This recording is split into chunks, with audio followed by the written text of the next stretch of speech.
Hello, everyone, and welcome to CBA's At the Bar, a podcast where young and youngish lawyers have unscripted conversations with our guests about legal news, events, topics, stories, and whatever else strikes our fancy. I'm your host, John Amarilio of Taft, Stettinius, and Hollister, and co-hosting the pod with me today is my friend, top-notch IP lawyer Alexis Crawford Douglas of K&L Gates. Hi, Alexis. Hey, John. So joining us today is another author. Seriously? It's Bush League, Alexis. Well, John. Why can't we just have a celebrity on again? It's a draw. They're fun. What about like a June Diane Raphael? John. She's a triple threat. Hold on. Actress, comedian, screenwriter /great. Her work in HBO's Flight of the Conchords was groundbreaking. I mean, what? John. What? John. Our guest today actually co-wrote the book with June Diane Raphael. Seriously? Yeah, and she's pretty amazing in her own right. Well, why didn't you say something? We're on the air. All right, I'm sorry. It's not your fault. It's obviously Jen's fault. She's the executive producer. She should prepare us better. All right, you ready? I'm ready. All right, let's start. So, Alexis, it's March, Women's History Month, and we're joined today, appropriately enough, by Kate Black, co-author of Represent, The Woman's Guide to Running for Office and Changing the World. Kate is currently a policy advisor in the federal government and was formerly the chief of staff and vice president of research at Emily's List, the largest resource for women in politics. She served as executive director of American Women, a nonpartisan research organization working to uplift the voices of women and issues they care about. She has helped elect female candidates up and down the ballot and across the country, and her book, co-authored with triple threat, albeit oddly absent, June Diane Raphael, Jen, has garnered impressive attention, including a review by Hillary Clinton, who calls it a wonderful resource for women thinking about taking a leap into politics. Kate, welcome to At the Bar. Thank you so much for having me. It's great to be here. So let's start at the beginning. Why did you write this book? How did June get involved? What's her phone number? Well, June and I first met. We first got in touch after the 2016 elections where, I think like so many people, men and women alike, felt like they could do more after that election. We saw millions of people take to the streets. We've seen, right after that, we saw a historic number of women run for office, actually.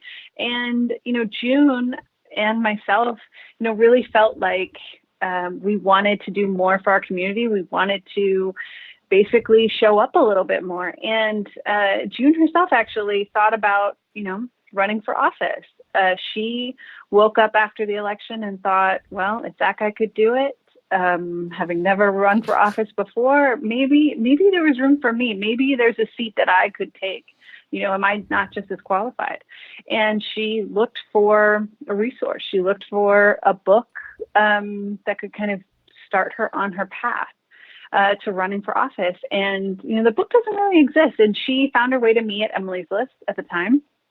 And for my part, you could imagine after 2016, having worked to elect Hillary Clinton, I was feeling, those were some dark days.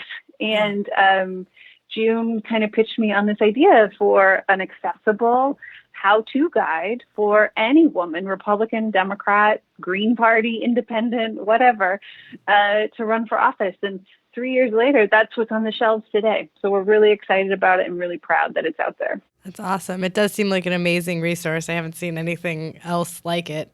And I feel like it's inspiring, too, for women maybe who hadn't even thought about running for office before, like myself, reading it. And then you're like, oh, maybe I could. Probably not. Yeah. I mean, the beautiful, well, no, you totally could. But the beautiful thing about the book is it really is that first ask.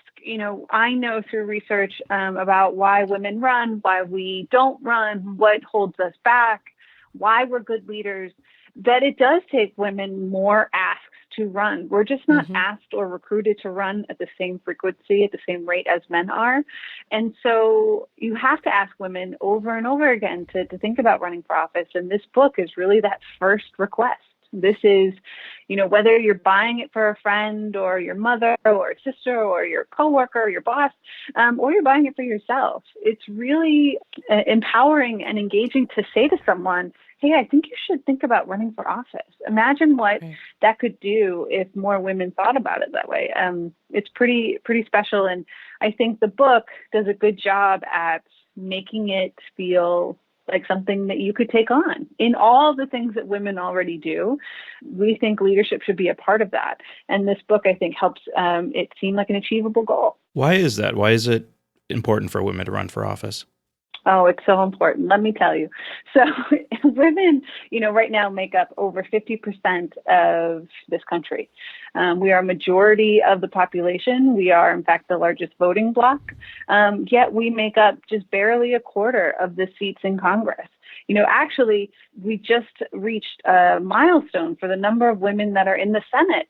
And when I say that, you might be thinking I'm going to say 50. You might be thinking maybe 30. It's 26. There are 26 women serving the United States Senate, and that's the most we've ever had in our nation's history. We need more women in leadership, and not just in Washington. We are barely a third of the state legislatures around the country. Almost half the country has never had a woman governor, and we've never had an African-American woman governor ever, anywhere. And what's so impactful is that when women are at the table, when we have committee rooms and meeting rooms that look more like the population that this country has, we get better policies.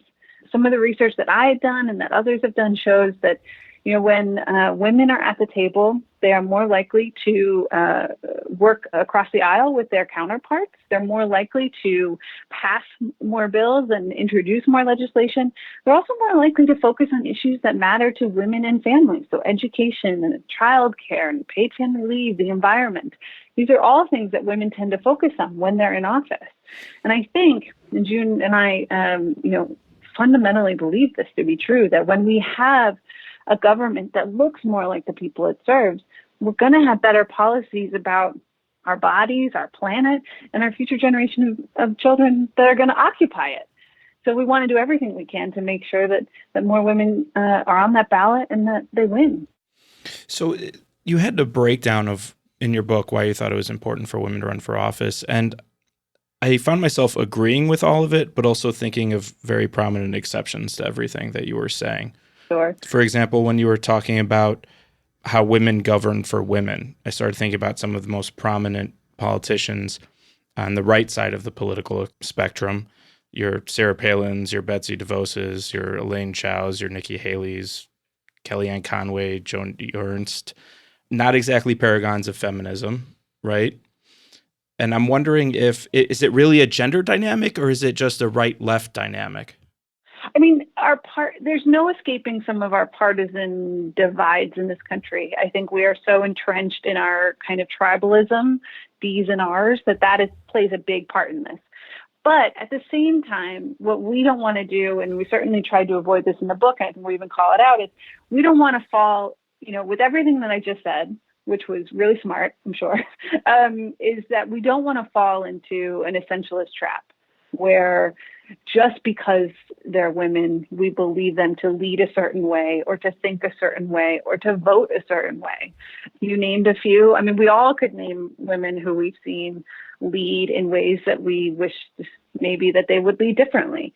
I think when we start talking in terms of essentialism, that's where we run into trouble. However, everything that I just talked about, them sponsoring more bills and working across the aisle, that's just the facts. That's just what the data shows over years and years of combing through votes and sponsorship. So I think, at the end of the day, if you're someone who kind of is tired of politics as usual in Washington, from my perspective, the answer is voting for women because they're the ones who are going to actually move the needle and get things done. I mean, let's not forget, it's women who actually got us out of some pretty big jams, like the budget shutdown twice.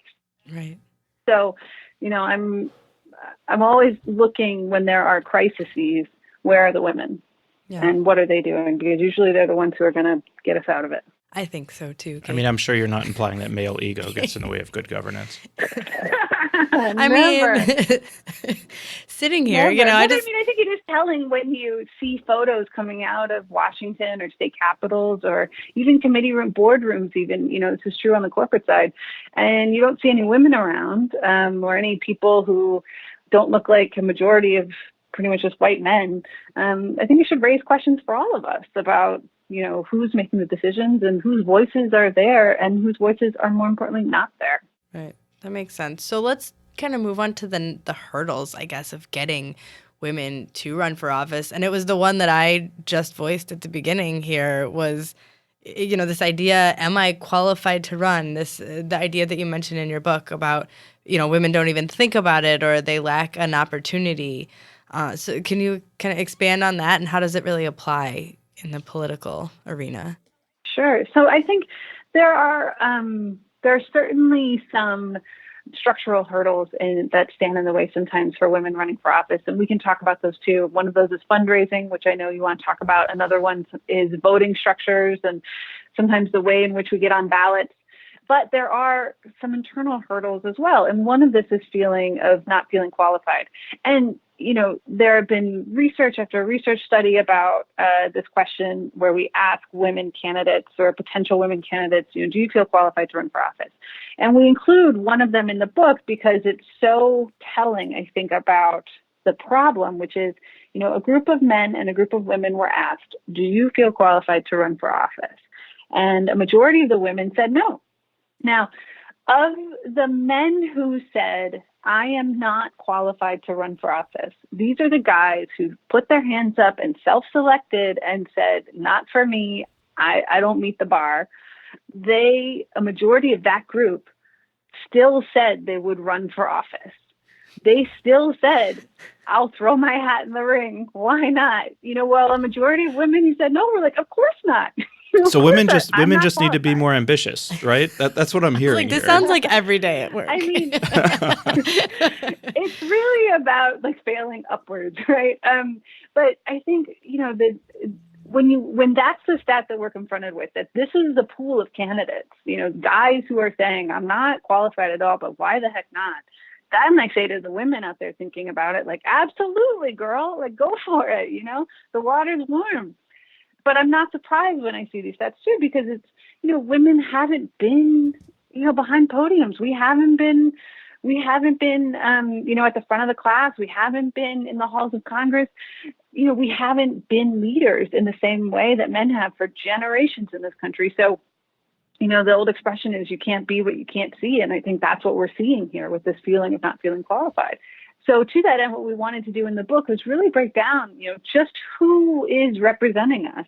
And so we looked at the professions that the members of the 115th Congress, so the last Congress that was in session, we looked to see what were the jobs that they had before they ran for Congress. And, there are their lawyers, which, we all need them, God love them, and they should run for office. But there were also teachers and nurses, and there were farmers and social workers and veterans, and there was radio show hosts, and there were car salesmen even. There are all kinds of people with all different backgrounds who find their way to running for office. And we wanted, especially with this chapter, which is called Am I Qualified? We wanted every woman reading it to feel like the answer was yes, and that they are qualified today. Whatever their resume looks like, it may not fit on a really clean 8.5 by 11 piece of paper.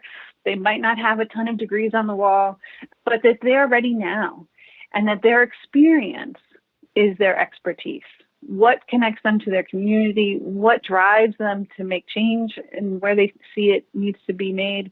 That is what's going to connect with voters and ultimately help them win races, not, a series of letters behind their name or, years of experience in professional careers. It is exactly where they are today that makes them experts and ready to run.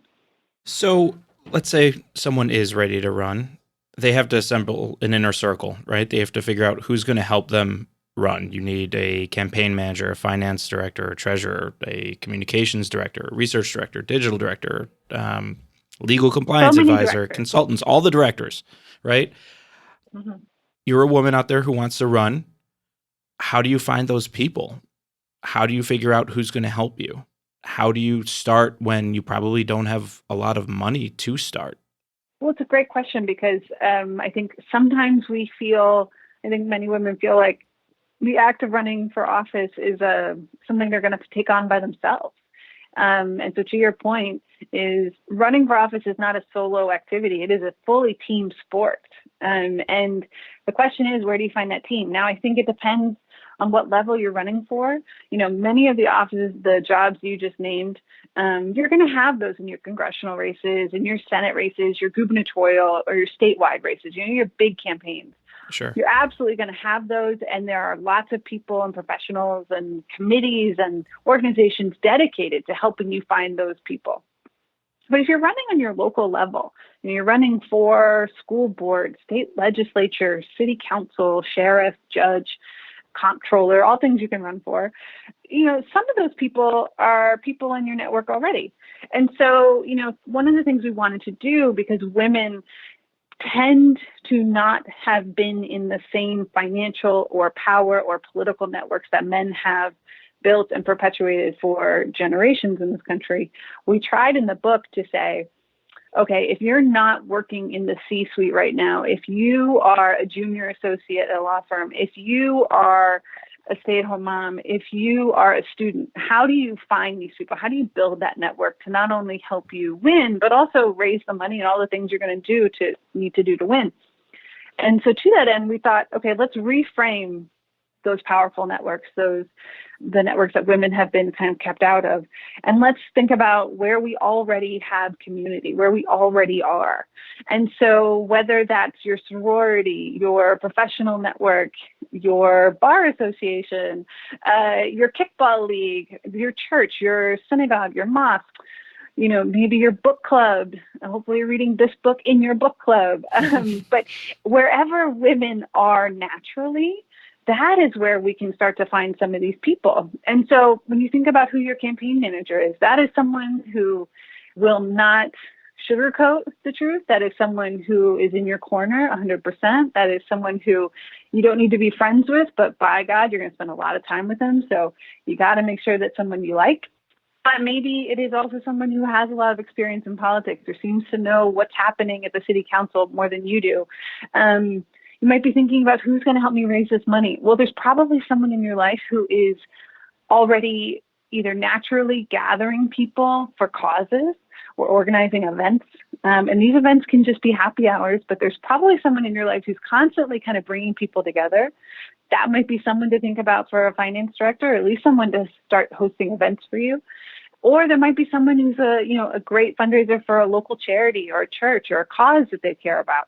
These are the people you can tap into to start asking some basic questions about how to expand your network, how to make an ask, but also how to start bringing in the resources you're going to need to build a successful campaign. Okay. So my wife, for example, raises money for the Art Institute for a living. Alexis, when you decide to make your run, she can be your treasurer. Okay, got it. Awesome. See, Check. this sounds great. Yeah. Got one. Already making I the think connections. Your field director, there's probably someone in your life too who knows.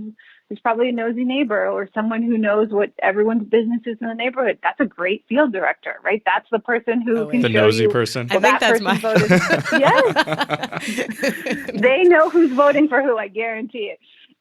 So there are these people in our lives that we can tap into. And it doesn't have to be big jobs, but it could be small things like helping, design a logo, or you probably know someone maybe who's a good writer. Maybe they can help write a speech or two. These are things that we can ask for help. We just have to start asking for the help that we need. I think asking was a big piece of this, and that chapter on asking for help and asking for money was something that kind of hit me, because I'm just like, I don't like to ask. Nobody likes to ask people for money, really. But the way it's the worst. Yeah, it just is awkward, and it feels like they're paying you. I mean, we have to do it all day, every day. But but I thought the way you portrayed it in the book, and if you could kind of talk about that, framing it in terms of the cause or the issues, or what's happening with that, was interesting. Exactly. So we hear this from so many women, and fundraising is a big hurdle to women running for office. We know it costs a lot of money to run for office in this country. We also know that women have a harder time raising that money, especially women of color too, have a harder time raising that money. And so anything we can do to help more women make that ask is really important. And so one big way to kind of get over that feeling of raising money is to, again, reframe it completely. You're not asking for you. You don't put your hand out and are kind of begging people for money for you. This is about offering someone a chance to invest in your campaign, in your vision for your community, in your solutions to the problems you're seeing. And when you flip the script like that, when you change it from, please give me money to, I'm offering you a chance to be a part of something, that's a completely different scenario, right? And it certainly does take the onus off of the focus off of you in a very personal sense, but it also, puts the ball in their court. You're seeing this, I think, be really successful in the presidential race right now. There are some fundraisers who they call their donors investors even, and I think it's for this exact reason. You want people to literally buy in to what you're selling. We also offer some other tips in the book too that I think, when it comes to making what we call the hard ask, which is, you're asking for a number. You're not just asking, can you please help with my campaign? You're asking for $200. You're asking for $500. You're asking for $5,000. You're making that hard ask because you're specific and you know what you want.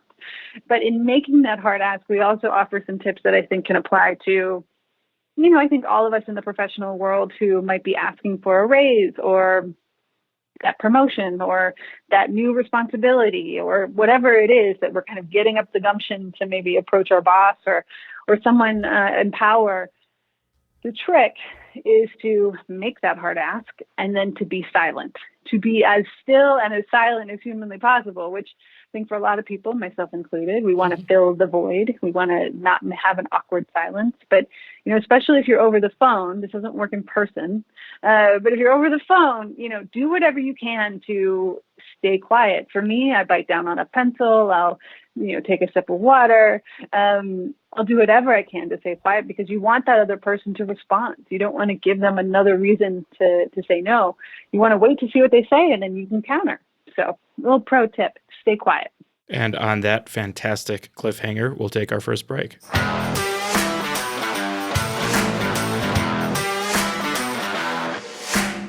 Need a lawyer? Steve? I do. You look like you need a lawyer. The Chicago Bar Association Lawyer Referral Service has been making referrals for over 70 years to attorneys who have been thoroughly screened for experience in over 40 different areas of the law. Call 312-554-2001 or visit us online at www.chicagobar.org/LRS. Getting legal malpractice insurance doesn't have to be complicated. Let CBA Insurance Agency do the heavy lifting for you. We shop to the top carriers to find the best rates. Get a free quote by visiting cbainsurance.org.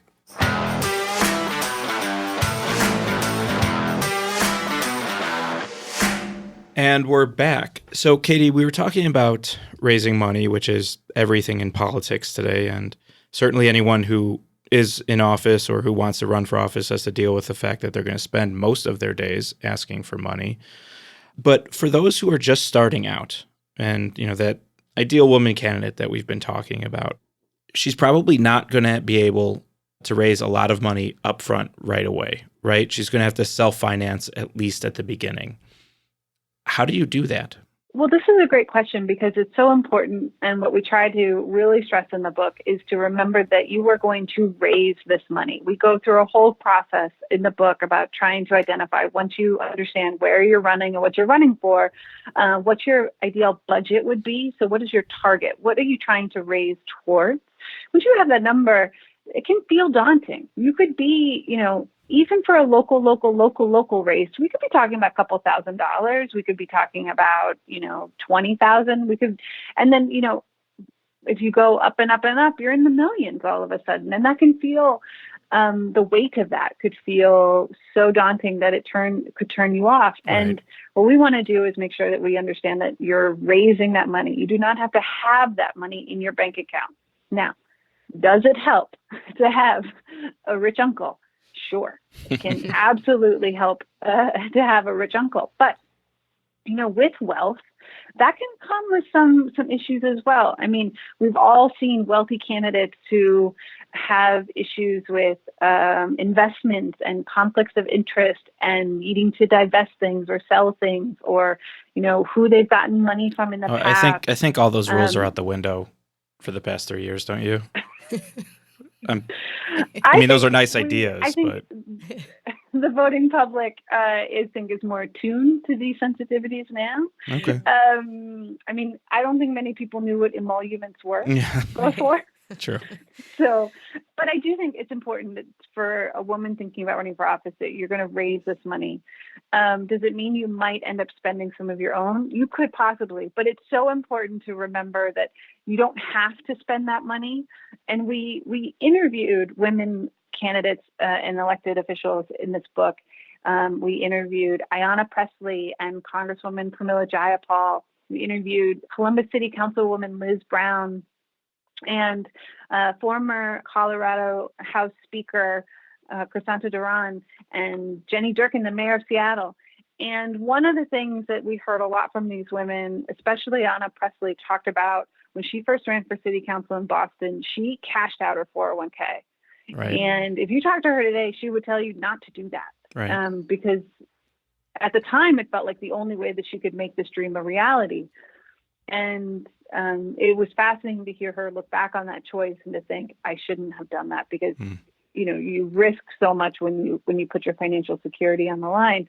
But I think this dovetails nicely, into a topic that I know you wanted to talk about too, which was personal baggage. And certainly financial issues fall into that bucket for sure. Right. So like in the good old days, a person, almost always men, right, because they're good old days, could run for office. And unless there was something that was considered particularly bad in their background, they would run without too much attention being paid by the public to their personal peccadillos. So, I'm thinking of Jefferson's relationship with Sammy Hemings, JFK's womanizing, LBJ's womanizing, Grover Cleveland's womanizing, FDR using a wheelchair. Heck, I think Andrew Jackson was a bigamist, wasn't he? And he definitely dueled with people. Right. Yeah, he tried to kill people. Right, but no big deal. That was not a big deal. Yeah, okay. Anyway, that's not the case anymore. Everything is on the internet, even stuff you didn't put on the internet, even stuff that you thought you removed from the internet, stuff that is just in a computer that's connected to the internet is going to be out there. It's going to be found by Apo Research, right? Mm-hmm. That is, I think, for a lot of qualified people, but reasonable people, one of the scariest things about running for office, because everybody has skeletons in their closet, right? How do you address that? Yep. Well, it's a great question. And I think, let me say two things from the start. One, I got my start in politics as an opposition researcher. Oh, perfect. So I feel uniquely qualified to tell you what is and is not on the internet. Feel free to gossip. But secondly, I think this is so important right now because we've just gone through the very public episode with former Congresswoman Katie Hill. Right. And I think we heard from so many women after that this is a real fear that what happened to her could happen to them. And so much of our lives are online. So much of our lives are in our hands and our devices that it's really important to understand just what's out there and what's not, and what's accessible and what's not. I think in the book, what we try to do is break it into two kind of buckets. The first bucket, and I should say that this chapter is titled, What About Those Pesky Nudes? Because I feel like this is something that certainly I know so many women think about. And, our generation is came on the internet with Facebook. This next generation is in a whole different world when it comes to kind of what's shared and what's accessible. So it's so important. But there's two categories. The first is, what are you putting out onto the internet? What are you putting out into the world? And that's something that you can control. So certainly starting with social media, thinking about doing a deep dive into every tweet, every Facebook post, every Insta post, every dating website. If you got a Tinder profile that's just hanging out there, it might be time to clean it up. Like, these are all the places where we do put data about ourselves online. And if you're thinking about running for office, put out the curated version of yourself that is that candidate. This is a time where you can actually shape and control what's out there. Kate, does that cleanup now work for things that were out there in the past? Like, as an opposition researcher, would you still be able to find, old posts? I mean, listen, Alexis you has can a go very back to, concerned you look can on her download face. every tweet. I mean, you can do this. There are tools that will help you download every tweet or every Facebook post. You can just spend, a weekend with yourself and just really clean through it. And June and I say in the book, where the rule is, if it's like old milk, you sniff it twice. If it's still bad, just throw it away. Yeah. Just delete it. It's okay to delete old posts. Because, if it was something that you wrote in college, or if it was something that, you think about it now and you look at it, you're like, that's not funny, or it was inappropriate, or that's not the view I have now of the issue I was talking about then, it's okay to delete it. Right. It's not like a legal record, right? There's no spoliation issues there. Yeah. Yes. So when it comes to, that's social media, right? And we need to be really careful about what we're putting out in the world on that front. But then there are other records about you online that you should be aware of. And that includes certainly legal records. If you've been arrested, if you have outstanding warrants or parking tickets, these are things that you want to clear up and certainly figure out how you can get either legal advice from a friend or your lawyer or an accountant to help you sort through, what's what and what needs to be taken care of before you take that next step. Having those things, though, having legal issues or having personal debt, we think that these things are out there because we're probably going to have to report them in some sort of personal financial disclosure as we get up, gear up to run, that people are going to think that they're disqualifying. In the book, we say absolutely that shouldn't be the case, because there are millions of people who probably also are experiencing the same thing as you. And it could be that connection that actually speaks to the problem that you're facing and might bring people into your story. I'll give you two examples. One is Congresswoman Katie Porter. Katie Porter is a lawyer from California, and she was running for Congress, and she had been a victim of domestic violence, and she had had a restraining order put on her ex-husband, and her opponent's party used that against her and called her restraining order Porter. And instead of trying to ignore it or brush it aside, she faced that head on and really, I think, challenged the race and made everyone think about just how wrong it was that they were using that against her, but also the issue that she faced and so many women and families face with domestic violence. Another example is Stacey Abrams when she was running for governor. She had personal debt. She was carrying the healthcare costs for some of her family members. She had college student loans, like so many of us. And, she was getting attacked for it. And she put an op-ed in Forbes magazine and talked about, yes, I have this personal debt, like so many millions of people who do. This is why. But it should not disqualify me from running for governor of Georgia. In fact, it should make me more qualified because I'm having the same struggles and I know the solutions and I know the way out for not just me, but so many other people like me in the state of Georgia. So you're saying make weaknesses into strengths by making them campaign issues, essentially. Exactly. There's a way that you can co-opt these issues to make them part of your narrative and not something that you feel like you have to hide in a closet. It's when we hide things that voters are distrustful. It's when we bring light and voice and story to things that we connect with people. I think that was a really empowering piece of the book, too, thinking about how to manipulate those or, move them into just fronting them, saying, this is what I have, this is it, this is my story. Another piece that you have in the book, too, was, how do you have this personal baggage, you kind of get through that issue, get your hands around it, and then how does this work with your everyday life, right? A lot of women, you have children or family members that they're caring for, you have a full-time job. Man-baby husbands. Right, oh, yes, exactly, man-baby husbands, for sure. How does it fit in? How do you find time to campaign? I mean, woof, right? I think this is something that we fought with our publisher because this was a giant piece of the book, and we fought to keep it as big as we could because it's so important. Yeah. It's called IRL, and basically in real life, how does this work? Right. Women are doing so much. We are the majority of caretakers in this country, yet we don't earn as much as we should. We are the majority of minimum wage earners in this country, and we are usually holding multiple jobs, some of that being paid or unpaid labor. I think, you add running for office on top of that, just like it's an easy thing, and it's incredibly hard to imagine just in the day, how does this work? So we broke it up into 4 pieces. The first being time. Do you have the time to run for office? And the first thing you need to do to think about that is, how am I spending my time now? That was a cool exercise. June and I do we do a time log, and mine was in an Excel sheet. June's was narrative. That's fine. There's no shame in an Excel sheet. And just breaking it down over a 2-week period. How are you spending your time between work, fun, family care, self-care, all of these things, and then you can start to see, okay, what could give. Now, in June's case, she works kind of irregular hours, more of we call her, for lack of a better phrase, a gig worker.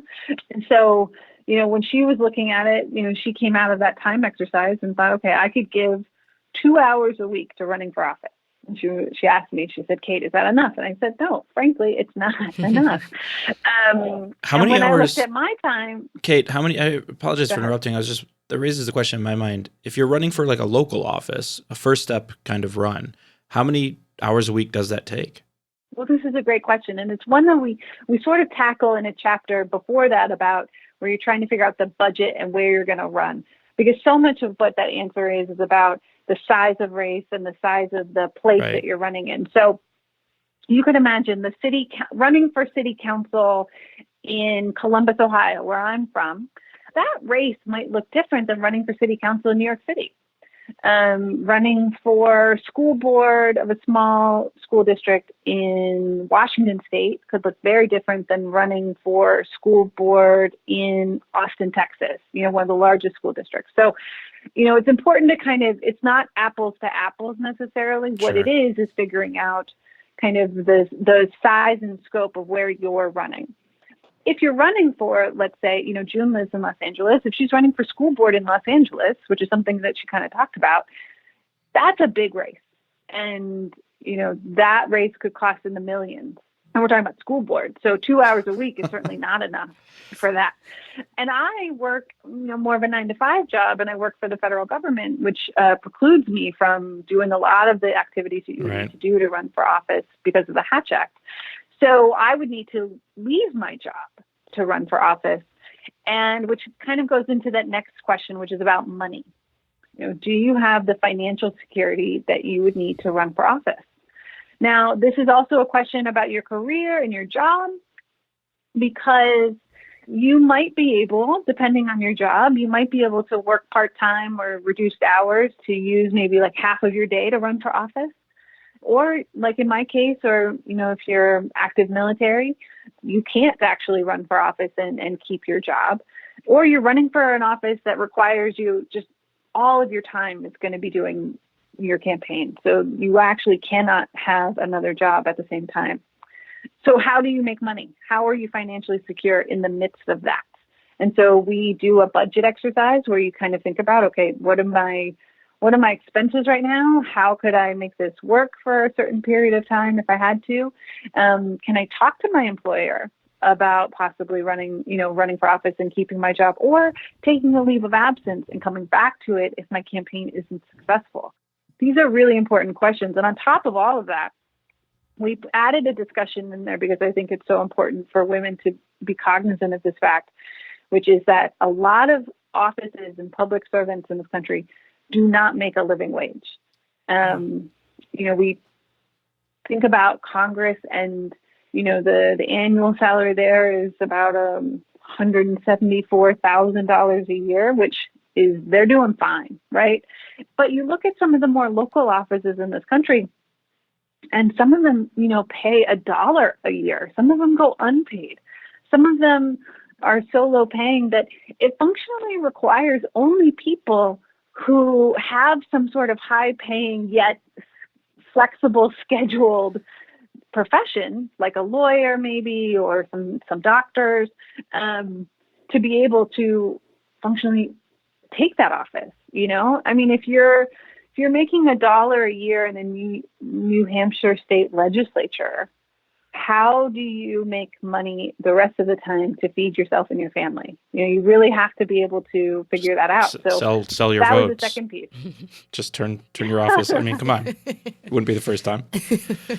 So let's say that you know someone who would make an outstanding female candidate, Alexis, name that pops in my head. What could I do to support someone like that, or to encourage them to make a run, get involved? I mean, the first thing I would say is, Alexis, you should buy this book. Or here is this book, Alexis, for your birthday. This is wonderful. Because I do think this book is really a great way, if you don't know what to say, it's a great gift to start that person thinking about it. The other things that we can do, and this is a question that we actually get a lot on the book tour, which is, I don't know if I'm ready to run, but I know someone who should, or how do I help other women run? There are a couple easy ways. Number one is you could vote for them. Voting for them is an easy way to show that you support women candidates. You can also donate money. You can also donate your time. Behind every woman candidate, there is a legion of probably other women and men who are donating energy and time and expertise and, just willingness to walk the dog, pick up the dry cleaning, make sure that there's Diet Coke in the fridge or whatever she drinks is on hand. Making sure that, she needs to get out for a walk, that you're there. There are ways in which we can show up for the friends in our lives or the people who are running for office. So that's certainly one of them. And then the other thing that we can do is we can all start kind of interrupting some of the sexist and racist bullshit that we hear about women candidates. And we include in the book a cheat sheet to interrupting sexist and racist bullshit. And it's meant to be cut out of the book and taken with you for when you find yourself in a situation where you're hearing things like, I just don't like her, or her voice is shrill, she doesn't smile enough, she doesn't represent me, I don't want to have a beer with her, she doesn't represent my interests or my community, she's playing the race card, she's playing the woman card. I mean, I could go on and on and on, right? It's not her turn. All of these things are things that we hear about women candidates. And a thing that we can do is start to interrupt some of that language with, and we provide some possible responses, because sometimes we don't know what to say, whether we're seeing it online or hearing it from a friend or a coworker or seeing it in the media even. And so when we start responding with some basic questions like, tell me more about that, or why do you think that, or have you donated to her if you don't think she's raising enough money? Things like this can help not only push back about the criticism of one woman candidate, but can actually start to break down stereotypes about all women candidates. And that could be a really powerful thing. And with that piece of neighborly wisdom, we'll take our second break.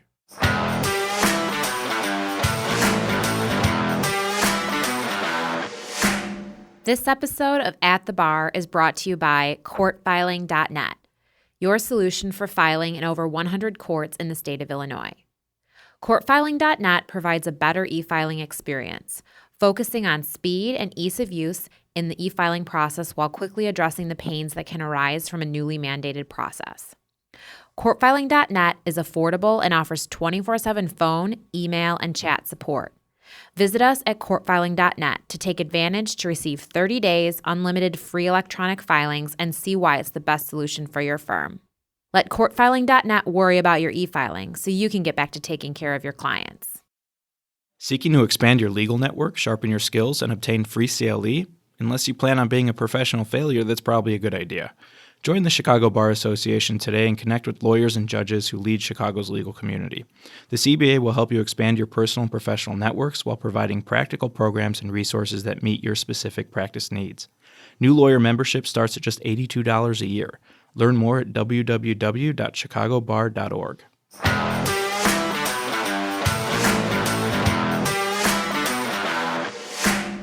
And we're back.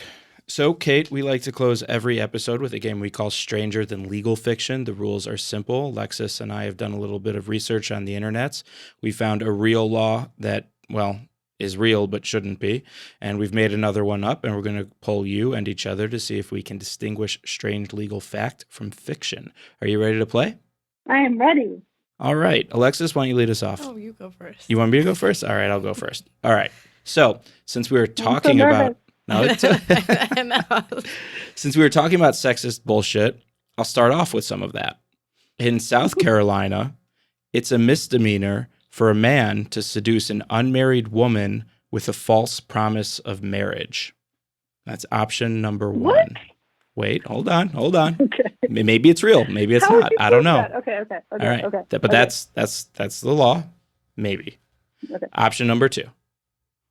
In Oregon, it's illegal to practice in the occult arts, including fortune-telling, astrology, mesmerism, clairvoyance, etc., whereby an attempt or pretense is made to tell the future, to analyze the past, to analyze a person's character, or even just to give advice.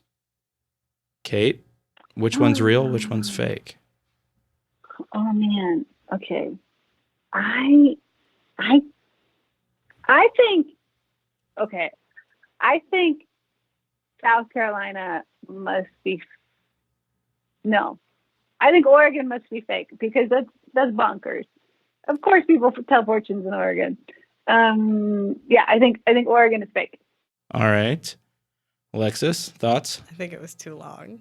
It's too long? Yeah, Oregon, Meaning? the fortune-telling one, meaning it's fake. Meaning that's the fake one? Yeah.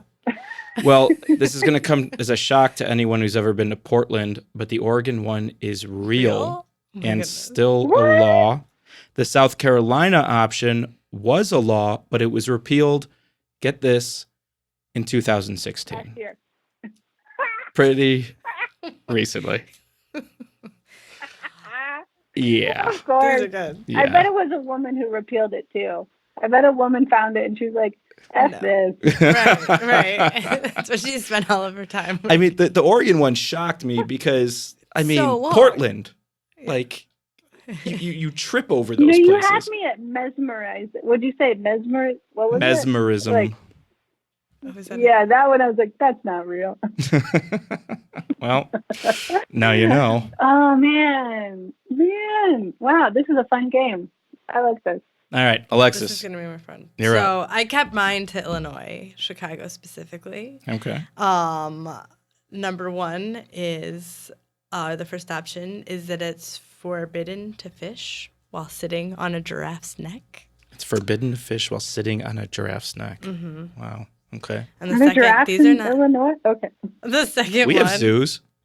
is We're not barbarians. I know. They're definitely. I was thinking Lincoln Park Zoo, right? Come on. You just sit on top of it. Okay. Anyway, and then the second is that no cannon or piece of artillery shall be discharged or fired off in any public way, except with permission of the city council. Kate, you're our guest. Why don't you go Well, first? I mean, I got it. The giraffe. I mean, of course, no cannon can be set off. Like, I mean, but what are you why? doing? Setting off cannons. So let me tell you the story. Wait. You can't tell us yet. You can't tell us yet. Calm down. We're still guessing. Wait, did you just give it away? I feel No, like you Yeah, just gave it I away. I think she gave it kind of away. just gave it away. But Kate, please continue. I mean, yeah, I think the cannon thing is real. I think the giraffe thing is totally bonkers and fake. That's my guess. I'm going to go with that. And I'm going to say that it's because Chicago was founded with Fort Dearborn, which had lots of artillery. Ah, good point. But let me talk to you about this. The research. So I was doing research on this, right? Because Jen said I had to shepherdize the law, right? 'Cause You do. She was gotten in We're trouble very for meticulous not here. shepherdizing it. We So get I'm, angry comments from people. right? And I'm like Googling what can I do, and then the fish was one. It was listed as an internet option that it was forbidden to fish. Well, and I was just like, what? It's on the internet. So then I go through, all the code, the city code. While we're in another meeting before this, I can't find giraffe in the city code. No. Code at all. So So, it's- you guys are right. It was an easy one, but it was about research, right? Yeah, it's I all mean, about we can't- research. Yeah, I like that you went. I mean, this is why this podcast is great because like a lawyer would go through the code That's Yeah. like a Right? I was like, I can't that's get on a that's podcast. a solid lawyer. And in Alexis's No. defense, usually the more absurd it is, the more true it is. Yeah. That's been my experience. Right. But It was kind of Tricky, tricky. It was kind of tricky. I was like, oh dang, what if the giraffe thing is actually the correct one? I mean, but we no, we can't be like, setting off cannon. right. But we had one once where, it's actually illegal in this town in Arizona for a donkey to get in a bathtub. That's a law. So you never know. They look it up. But we're gonna have to leave it there. That's our show for today. I want to thank our guest, Kate Black, for this interesting and hopefully inspiring conversation. The book is Represent, The Woman's Guide to Running for Office and Changing the World. And according to no less than Hillary Clinton, it's a wonderful resource for women thinking of running for office. I also want to thank my co-host, Alexis Crawford Douglas, our executive producer, Jen Byrne, Ricardo Islas on sound, and everyone at the Legal Talk Network family. They're the best in the biz. Remember, you can follow us and send us comments, questions, episode ideas, or just troll us on Facebook, Instagram, and Twitter at CBA at the bar, all one word. You can also rate us and leave us your feedback on Apple Podcasts, Google Play, Stitcher, Spotify, or wherever you download your podcasts. It helps us get the word out. Until next time, for everyone here at the CBA, thank you for joining us, and we'll see you soon at the bar.